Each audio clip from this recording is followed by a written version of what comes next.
Hello, everybody, and welcome to a new episode of Hooked on Sports here on Apple Podcasts and Spotify and wherever you get your podcasting streaming services. My name is John Flynn, and thank you so very much for listening to today's podcast. Today is Tuesday, October the 21st, 2025, and thank you for listening or watching, however you may be consuming today's episode. And wow, we have lots to do today. And well, of course, I'll get into the World Series, which is said after a crazy American League Championship Series came to an end with a couple of outstanding finishes in the last few games. So we'll get into the Dodgers and the Blue Jays and the Seattle Mariners and how that all transpired. The genius of Shohei Ohtani on display since we last talked last week. The NBA season begins today, and I think it's going to be quite a fascinating tale of how the competition is going to unfold throughout the course of the season. So we'll get into that. I'll get into four teams that I thought made monster statement victories over the weekend, including the especially with the conversation centered in the SEC. So I think it's going to be great talk there. But I'm going to give you three NFL topics for you to discuss. And let's start with what I thought was the zaniest game of the entire NFL season so far. The Denver Broncos, well, at one point were down 19 to nothing. With 11 to start the fourth quarter, down 26-8 with 6 minutes left, and yet they overcame that deficit and found a way to oust the Giants 33-32. And there are so many things to unpack in this one, but let's start with Denver because yeah, because let's face it, the Broncos have been very inconsistent offensively despite this now 5-2 start. They barely beat the Jets last week. The week before, they only scored 3 points in the first three quarters of their game against the Eagles. They came back and won that one, and then against the Giants, they were shut out through three quarters and there, but then Bo Nix said, "Take the ride the team. I'll carry the team on my back," and that's exactly what he did. 279, I think, yards passing, two passing touchdowns, two rushing touchdowns, all in the fourth quarter, and the a couple of 2-point conversions in there as well, and then of course a masterful game-winning drive to set up a game-winning field goal for Will Lutz, and they came back to beat the Giants 33-32. So Denver miraculously it stays in first place in the NFC in the AFC West. Oh, with the on-charging Chiefs coming up, and the Chiefs are starting to gel together at exactly the right time. So buckle up. It's going to be a compelling race between the Broncos and the Chiefs in the AFC West. But I think the bigger story with this game has to be the complete and utter collapse of the Giants. And as you guys know, I am a fan of the New York Football Giants, and what I saw on Sunday was one of the most stunning, one of the most embarrassing, and one of the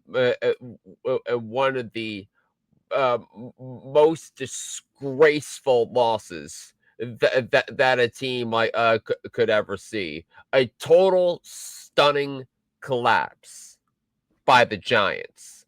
and there, of course, there's going to be some blame that's going to be going around, and I think we need to look specifically at this game in particular. Up a 19-0. It said that they get the miracle bounce touchdown that went to Theo Johnson that put the Giants up 26-8. And then the Broncos go down the field, get a touchdown 2-point conversion, cut the deficit to 10. All right, let's see if the Giants can milk some clock out, burn timeouts, the Denver's timeouts, and run out the clock with how well the offensive line was playing. But two unproductive runs set up a 3rd and long, and Jackson Dart throws a mind-numbing interception, trying to get the ball out of his hands, and then Denver immediately turned that into a touchdown. The next possession, the Giants went 3-and-out. They punted. Denver scored another touchdown, but then there's more. A 4th and 19. So with the game on the line, Jackson Dart somehow found an open receiver. I believe I think it was Wan'Dale Robinson who came up with the catch to set up a 1st down. He tacked on another 15 yards for unsportsmanlike conduct on the part of Drake Greenlaw. Greenlaw wound up getting suspended for that game for that unsportsmanlike conduct foul. And then then the next set of downs, Giants have a 3rd and 10, and Dart throws one all the way down the sideline toward the corner of the end zone. It was an incomplete pass, but then a pass interference penalty was called against Denver, setting them up 1st and goal at the 1-yard line with 40 seconds left. And Dart that instead of milking the clock, the Giants go in immediately and score a touchdown with Dart running it in. So, but it left too much time left on the field, and then after that, so the first play of the ensuing possession, the Giants have dropped 8 back on defense and allow easy completions by Bo Nix, which eventually set up the winning field goal and all that. So a total disaster, total collapse by the Giants, and I looked at when Paulson Adebo, the corner, was out of the game, that Tay Banks came in, and Tay Banks was involved in some capacity with every single major offensive play the Broncos had in the 4th quarter, whether it was in coverage, whether it was not tackling appropriately. That was rough stuff for the Giants. So a terrible loss for the Giants, and like any fantasies the Giants had, that Giants fans had of potentially going on a run and making the playoffs after how they performed last week against the Eagles. So I think they can all stick it where the sun don't shine. But I do think there are positives that you have to take away from this from the Giants, because Jackson Dart has made the Giants an interesting team. First of all, he is the franchise quarterback, and some of the some of the difficult throws that I saw Jackson Dart make in that environment against arguably the deepest defense in football, 1 to 11 on the field, and on the road, against a well coached team. Good God, those were some ridiculous throws over there, and Jackson Dart played his heart out. He had 4 total touchdowns in the loss. So Jackson Dart is the franchise quarterback. But I also think so that this game and this loss basically laid out a blueprint for what the Giants need to do in the offseason. And I think the needs are obvious when you look at the secondary, when you look at the linebackers. Bobby Okereke looked slow in the 4th quarter. So you have depth for that, but also not to mention Jude McNamee missed 2 extra points in this game, which turned out to be a monster difference in that game as well. So you have to clean up the kicker situation, and Graham Gano, who is on IR because of the groin injury, so he's not able to wasn't able to go for this one. So you got to address the kicker. You have to address the kicker situation more intelligently. You got to, um, and you have to do a lot of different other things. Say in order for this to happen. But I think that this game confirmed to me that the Giants at long last have a franchise quarterback in Jackson Dart, and I just didn't think Jackson Dart was going to be this good this quickly, but yeah, he's got, yeah, obviously the rookie growing pains are there, and I want to see how Brian Dable and Mike Kafka um uh, keep developing developing him, because I think the Giants handle this intelligently, and for those of you that are saying that Jackson Dart needed to start right away, the problem was the Giants offensive line was atrocious last year after Andrew Thomas suffered the season-ending foot injury. Well, Andrew Thomas did not play the first 2 weeks of the season, and they needed to see that Andrew Thomas could last a game with that type of injury that he had in order to put Jackson Dart in. So that's why some of the mistakes that Dart had last on Sunday happened. So because he was not able to have a healthy offensive line in front of him, a trustworthy offensive line to be able to protect him outright. Because if Dart got hurt, because the offensive line did not protect him, then Joe Shane and Brian Dable would have been fired by now. But I would keep Shane. I would keep Dable. I would keep Kafka, and then put the focus of changes to the coaching staff on the other team, on the defense with that matter. So the Broncos are 5-2. Giants are 2-5 after that horrible loss.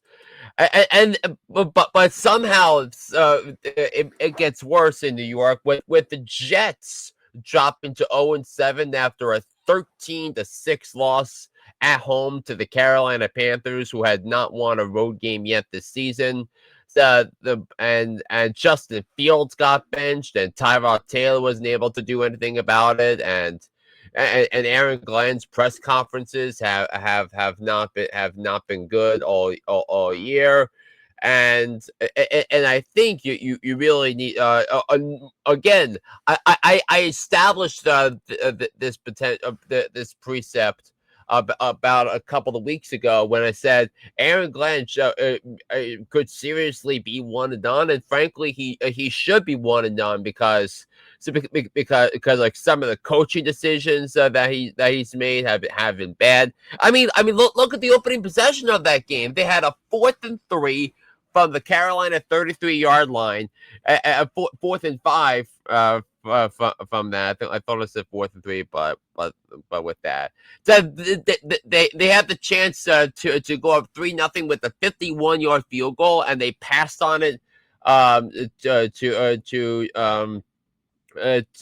go for it, and predictably fail on that. So that was bad as well. And you also look at the Jets as a team, and what I've been saying the last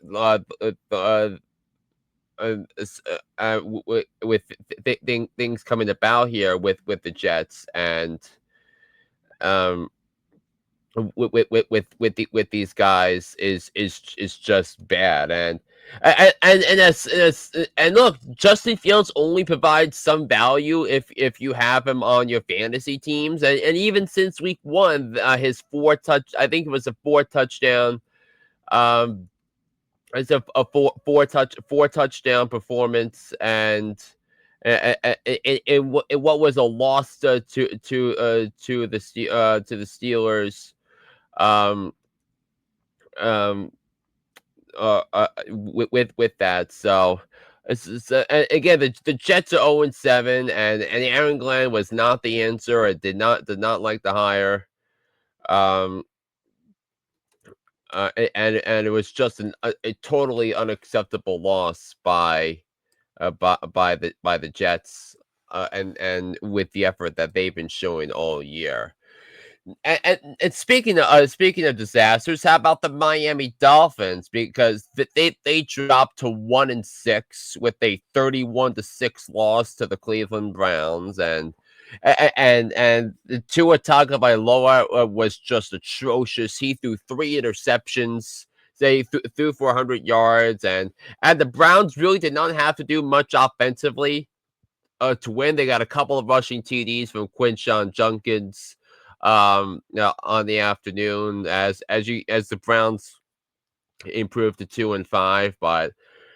But man, if you're the Dolphins, I mean, looking at the culture and looking at the attitude and the effort of the players, how do Mike McDaniel and Chris Greer have jobs right now? And Chris Greer talked to the press on Monday, and he said that said that he, that there won't be more coaching decisions about the future until later on in the season. So, what exactly are the Dolphins and Stephen Ross doing? That it's time for Chris Greer to go. It's time for Mike McDaniel to go.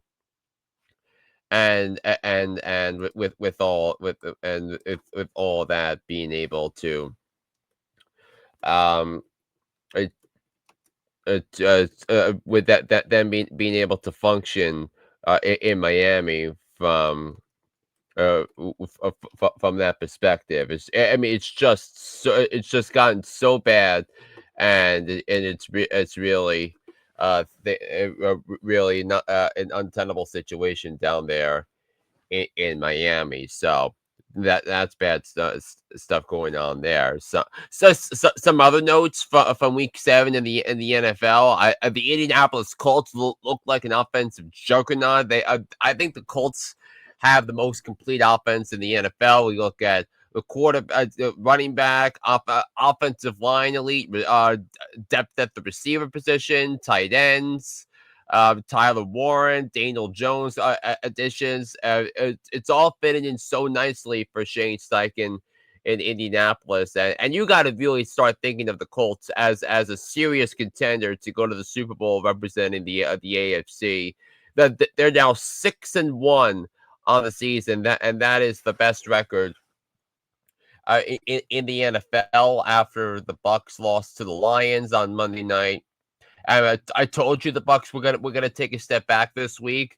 The Lions just pummeled them. They dominated on defense, and the injuries to Tampa's skill players eventually we're gonna catch up to them, and that's exactly what happened tonight in there. Speaking of their NFC South rival, I told you the Falcons were going to take a step back as well. They lost 2010 to the 49ers. Christian McCaffrey had a monster day, a couple of touchdowns, 100 nearly 200 or so all-purpose yards in that game, and see, this is games like this are why I cannot take the Atlanta Falcons seriously. That they're coming off such a big high of beating Buffalo at home and just dominating the first half of that game, and then coming up with a downer like that. It's just not exactly what you want to see. Also, how about the Philadelphia Eagles? They bounced back and took down the Minnesota Vikings 28-22. Jalen Hurts was phenomenal.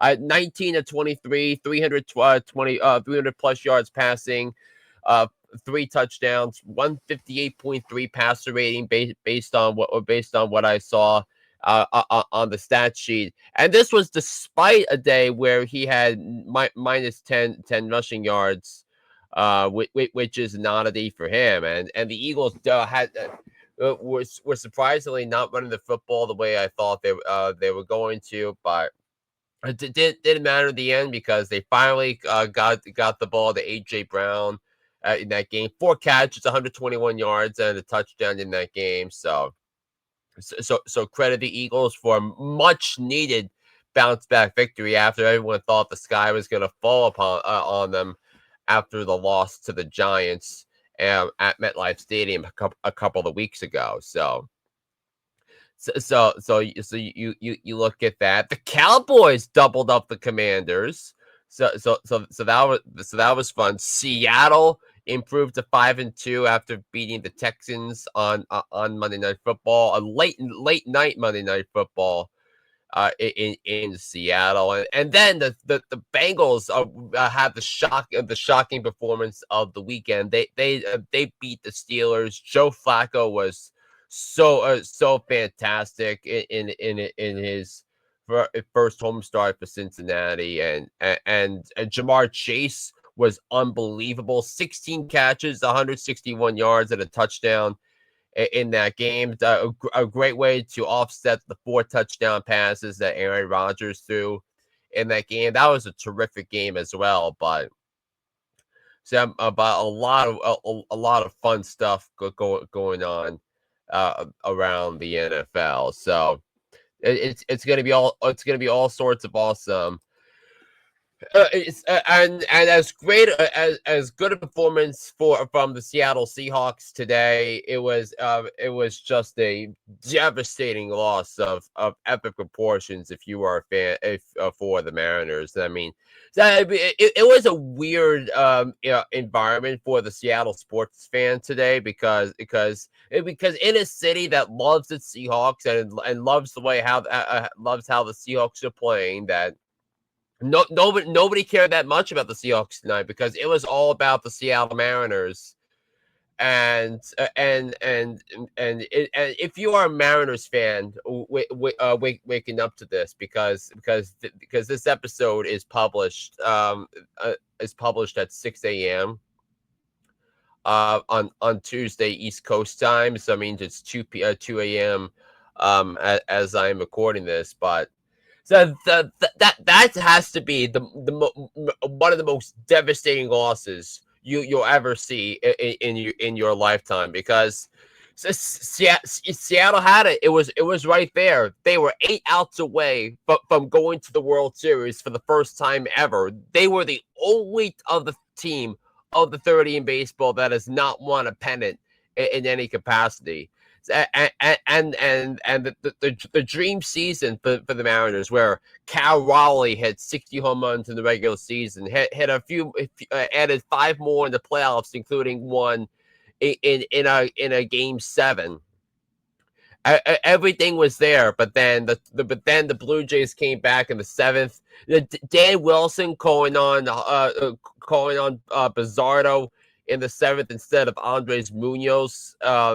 So that has to be one of the has to be the worst decision in a big spot a Mariners a Seattle coach has made since Pete Carroll did since the Seahawks didn't give the ball to Marshawn Lynch at the 1 yard line in the Super Bowl. And it's funny enough, I was talking to a Seahawks fan at the Giants Eagles game I was at a couple of weeks ago, at the Meadowlands, and I said I still think about the Seahawks not giving the ball to Marshawn Lynch at the 1 yard line. It still boggles my mind about that. So yeah, if you and then what happened? Bizzardo gives up a 3-run homer to George Springer in a game 7 to give the Blue Jays a 4-3 lead, and then the Blue Jays pen locked it down from there with Chris Bassett and Jeff Hoffman coming in to get the final 6 outs of the game. to send the Toronto Blue Jays to the World Series. Now, and just disclaimer, before the series started, I picked the Blue Jays to win in 6 games. I thought the series was over after the Mariners won the first 2 games in Toronto on the road. So, but the Jays dominated games 3 and 4. Seattle had a wild comeback in Game 5. So where Cal Raleigh hit a home run, Eugenio Suarez hit a grand slam in the 8th inning, one of the craziest innings in Seattle Mariners history. And then Toronto dominates Game 6, and then Game 7, the way that transpired, the first Game 7 in Mariners history, and this was the biggest game in the 49-year history of the Seattle Mariners, and this is absolutely the most devastating loss if you are for the Mariners fan in their history. So that sucked if you were a Mariners fan. And then George Springer on the other side, so hits the game-winning home run. Yeah, he hits the second biggest hit in the 49-year history of the Blue Jays. And yeah, the Blue Jays and the Mariners both came into Major League Baseball together. They were part of the expansion after 76 and into 77. And it was just pandemonium at the Rogers Center. The said that the clubhouse after the game looked like a nightclub based upon the scenes that I was seeing on the FS1 post game show, and it was just sheer joy there. And the long suffering Toronto sports fan has been waiting for this from their Blue Jays, and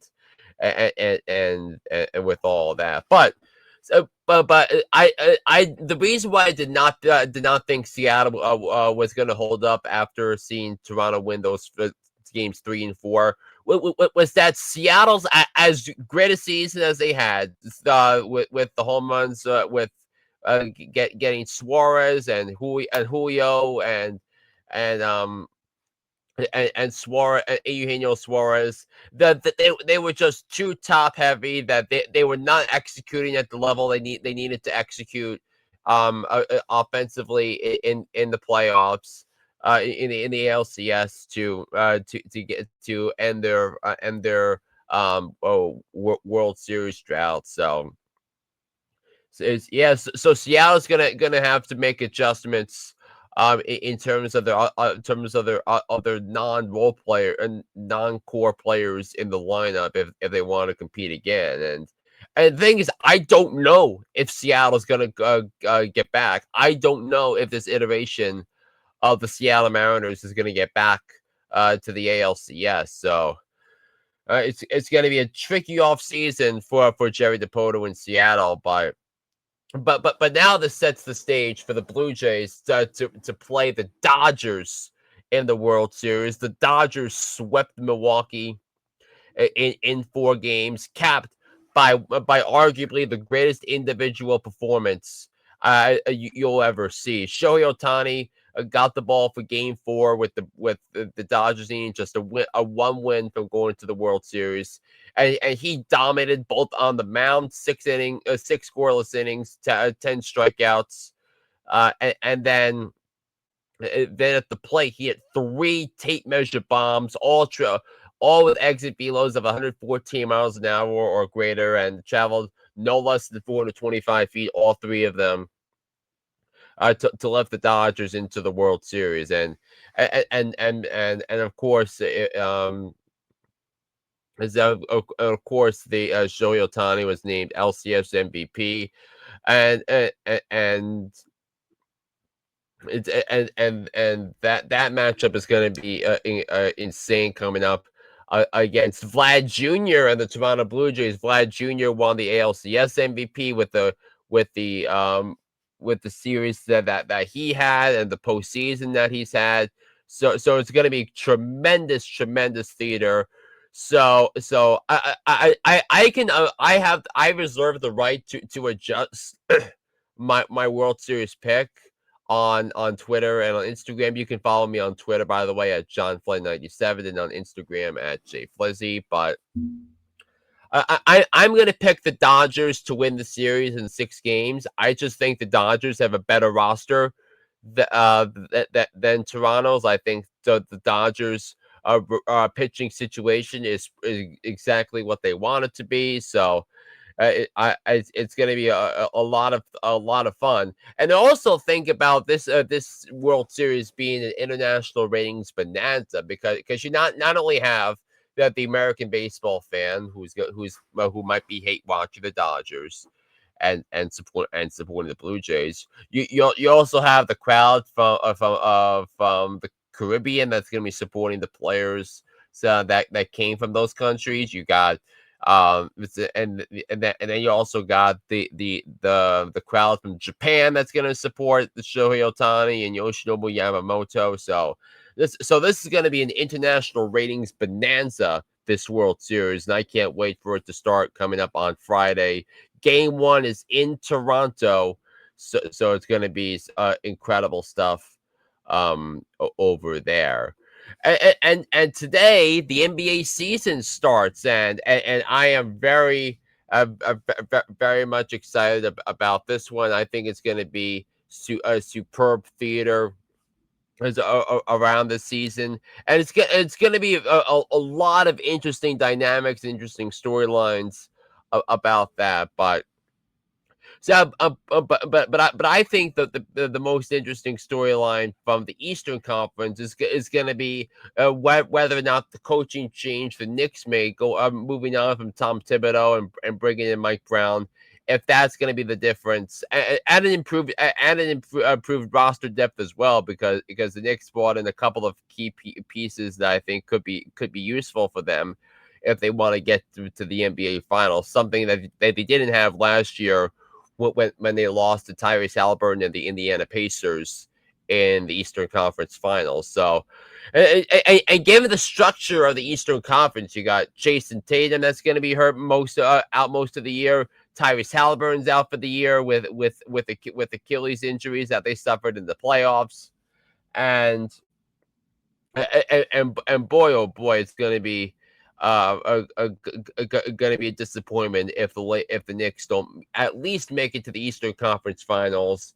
So, but I currently think the Cavs are better. I think the Cavs are going to be the team representing the East in the NBA Finals. I think a year of experience under Kenny Atkinson, I think is going to help out there. I think they'll be better prepared for the playoffs this time around. But I am going to keep my eyes on in the Eastern Conference. So it's three other teams that I think could challenge the Knicks and the Cavs. I'm looking at the Magic. The Magic have an excellent starting lineup.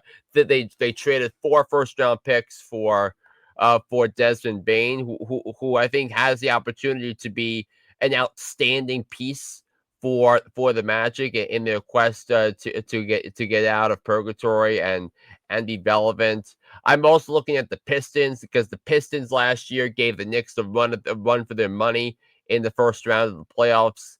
The first round series they lost in 6 games to the Knicks. So I'm really looking at that. And then the other team I'm really going to be interested in seeing how their season transpires is going to be that of the Atlanta Hawks because because the Hawks brought in brought in Kristaps Porzingis. I think they really needed someone like Porzingis to help out defensively. And now I think the Hawks I think are an excellent roster that I think could compete and potentially win a playoff series in the Eastern Conference this year. So it's gonna be it's gonna be some barren but subtly interesting theater in the Eastern Conference. But man, the Western Conference is going to be a gauntlet. Of course, OKC opens up the season as the defending NBA champions. They'll be home to start. They'll raise the banner tonight in their game against the Houston Rockets. And I think it's going to be with Kevin Durant watching OKC raise the banner without him, but I could very much see OKC and Houston being the matchup in the Western Conference Finals because I think there are going to be some superb teams in the West. I'm looking at OKC. I'm looking at the Rockets. I think Golden State has is going to be an interesting team because they have four starters all over the age of 35, but all bring unique experiences with them along the way. I could see the Lakers potentially making a run with the addition of DeAndre Ayton and Luka having the opportunity to be the league MVP this season. Then now at age 26, entering the prime years of his career, with one of the biggest brands in all of sports. With there, and of course LeBron playing might be playing more of a supporting role this year at the age of 40. He'll be 41 on December 30th. So I'm looking at that. I'm looking at what I think could transpire what can transpire with the San Antonio Spurs? I think Victor Wembanyama has a great opportunity to lead the Spurs to the playoffs. I think you look at Dallas, even though I don't think Dallas is going to be is a finals team this year because Kyrie Irving is hurt. But man, Cooper Flag starting at point to start the season. This is the first time in a while we've seen a number one overall pick instantly go to a team that can contend for the playoffs. It usually takes a little while, but not in the case for the Mavs, who somehow won the draft lottery after they traded Luka Doncic to the Lakers in inexplicable style. So that's it. A lot of things there, but I'm going to go. I think I'm going to pick OKC to repeat. I think this time they'll beat Donovan Mitchell and the Cavs in the finals. So I think it's going to be a fascinating season. We got the NBA now on NBC. We got the NBA now on Prime, and of course the ESPN package, ESPN ABC package as well. I can't wait to see how that transpires. And then I'm going to give you four quickies in college football. I was impressed with what Georgia, Vanderbilt, Alabama, and Notre Dame all did this week. That they all won their matchups against ranked opponents. Georgia was able to take care of business. So they overcame a 9-point deficit in the second half. They beat Ole Miss.